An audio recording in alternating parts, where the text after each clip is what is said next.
Chemistry का दूसरा chapter है, is matter around us pure.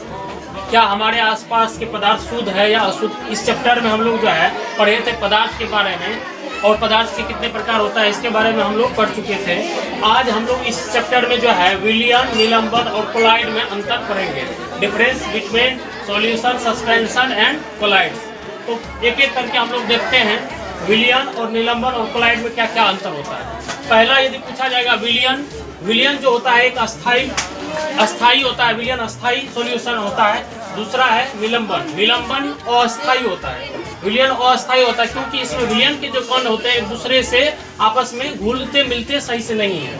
दूसरा, इसमें यदि कोलाइड में पूछा जाएगा अंतर, तो कोलाइड में होता है यह अस्थाई होता है, इसमें यह समांगी मिश्रण होता है, इसलिए ये जो है अस्थाई होता है।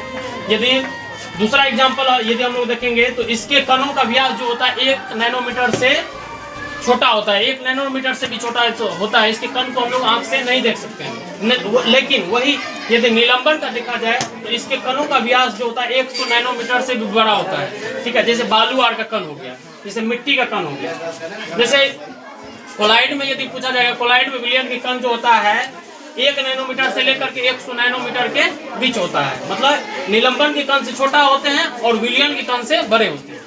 यदि तीसरा अंतर यदि देखेंगे तो इसके कणों को आंख द्वारा नहीं देखा जा सकता। इसके कण को आंख द्वारा हम नहीं देख सकते क्योंकि इसके कण बहुत छोटे होते हैं। निलंबन के कण, इसके कणों को आंख द्वारा देखा जा सकता है क्योंकि इसका कण थोड़ा बड़ा होता है। उसके बाद कोलाइड, इसके कणों को आंख द्वारा नहीं देख सकते, इसका भी कण छोटा होता है, मध्यम आकार का होता है। वही यदि चौथा अंतर देखेंगे तो इसका कण प्रकाश के किरण को फैलाते नहीं है क्योंकि इसका कण इतना छोटे होते हैं कि इसके विलियन से प्रकाश आर पार गुजर जाते हैं और दिखाई नहीं देते, प्रकाश के मार्ग भी दिखाई नहीं पड़ते हैं। और इसमें निलंबन में देखेंगे तो इसके कण प्रकाश की किरण को फैला देते हैं क्योंकि इसका कण बड़ा होता है। तो हम जानते हैं कि प्रकाश कोई भी अपारदर्शक सतह से टकराते हैं तो लौट जाते हैं, यही कारण होता है।